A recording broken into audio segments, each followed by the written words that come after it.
Welcome back to Sports Day. Let's get into the weekend claims because there's a few blokes that have staked their claim to try and get themselves drafted into the AFL. Been in an accident at work, accidentclaimslawyers.com.au.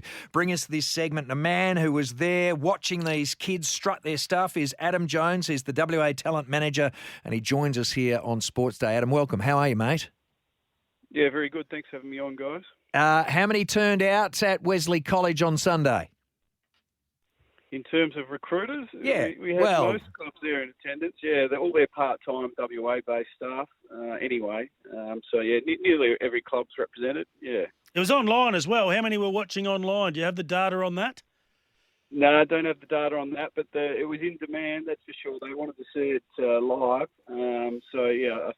I think a lot of them would have been connected online for sure. Hey, Jonesy, how importantly do they look at 20-metre sprints, agility, the 2K time trial and a standing jump? How much is this taken into consideration when it comes to actually picking up a young player? I think it helps validate what they've seen throughout the year. You know, it's not the be-all and end-all, but it certainly can help elevate a player if they test really well in the 2K and 20-metre sprint. You've seen some guys in the past really elevate their standing within the draft. All right. Well, who were those players that elevated their position in your mind from what they did on the weekend? Well, certainly Corey Warner. He won the 2K time trial with 6 minutes 20 seconds. But he also did really well in the 20-metre. He got sub 3 20 metres, so 2.97, and just about jumped over the pegs for the vertical running jump. So he had a really good day, and a couple of other boys in Matthew Johnson and Bryce Watson test really consistently across all tests. And a young Indigenous boy, Arthur Jones from Claremont, he finished the 2K in behind Corey Warner at 6 minutes and 30 seconds. He was pretty impressive as well. Tell us more about this Arthur Jones, because he's sort of come from nowhere to get into that position. Yeah, he certainly has. We just had an exit interview with him in at the Football Commission. He's a terrific young man, Arthur. He's from Mount Barker originally, so he's travelled a fair way to come up to Perth and boarding at Wesley College. We didn't pick him in the initial squad, and chatting to him then, it was, you sometimes kids can go one of two ways when they sit back, and Arthur approached it fantastically and really put his head down after that disappointment. And his last 6 weeks of the year were fantastic with Claremont, and then he came in and played 2 games with us. And his our curtain raiser game to the AFL Grand Final, he particularly stood out in the wing with 18 possessions. Now, just going back to Corey Warner, he is the brother of Chad, and we've had a bloke by the name of Richard who rings Hayes and I on this program saying, mate, you watch this bloke. He's going to be better than his brother. He's a freak. He can play really well. Well, I suppose that he's tested well. Do you think that he can be better than his brother? Well, Chad has set a pretty high bar this year, and he's certainly come on probably a lot quicker than we even expected.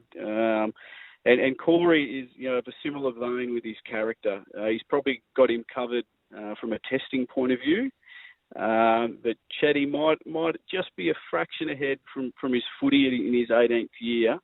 But Corey not far behind him. So definitely an exciting prospect, Corey. He ticks a lot of boxes, and will eat up a full-time AFL environment.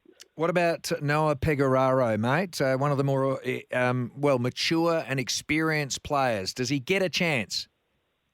Yeah, only mature age player that tested on the weekend, so that's obviously a good sign. And he tested really well. Another that was strong in the vertical jumps, 75 standing, 92 running. He was a sub 3 for 20 metre, got the 292. I certainly think if it's his year, it might be this year, given some of those results. And he's been around the mark the last couple of years, so I think hopefully this year might be his year. Hey, Jones, it's fair to say when I was coming through, I didn't shoot the lights out at the draft combine, except for the hand-eye coordination test. They still have some of those tests on the wall where the lights light up and you've got to touch it as quickly as you can. The psychometric test. Yeah, that's them. That was a national combine test. So Obviously all the combines were state-based this year given COVID, so they combined it, compacted all into one day, so that was one of the ones that gets scrapped, unfortunately, Hayes.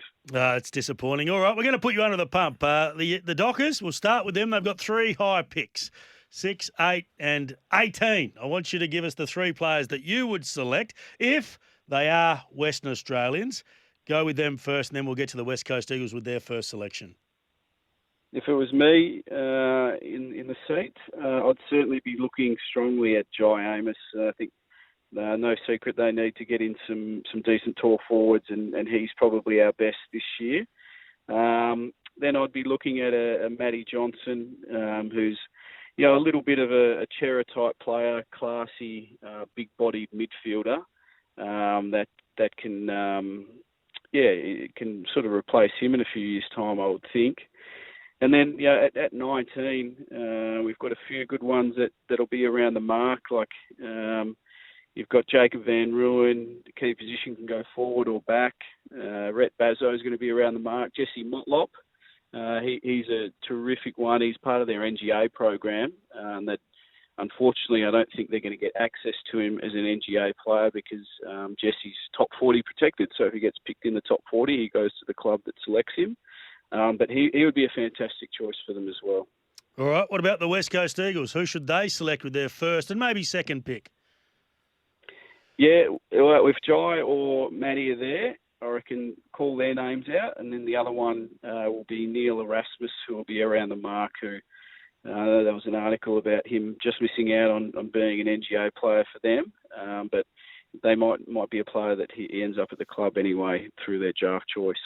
What about overall, mate? How many of these blokes that you saw test on the weekend do you think will get their name called out on the weekend of November 24-25? We're hearing it's going to be low draft numbers, so between 55 to 60 in the national, and then obviously a few more rookies. I'm hopeful we'll get 10 to 15. I think we've got a terrific group. And if we do only get that amount, I feel like we've got 20 to 22 genuine draft prospects this year. So if they don't go this year, which they won't, over the next couple of years, I reckon they're going to feature.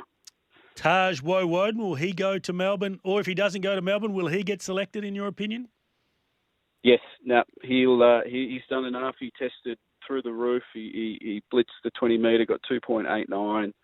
Fantastic kid, Taj. He's really improved this year. He'll end up at Melbourne. It's just a matter of whether another club bids on him. That's my feel. Outside of Pegararo, how many other more mature age players do you think clubs might take a chance on out of the WAFL? Well, we didn't have any others at the testing, but I've just got a feeling that Greg Clark might have done enough this year.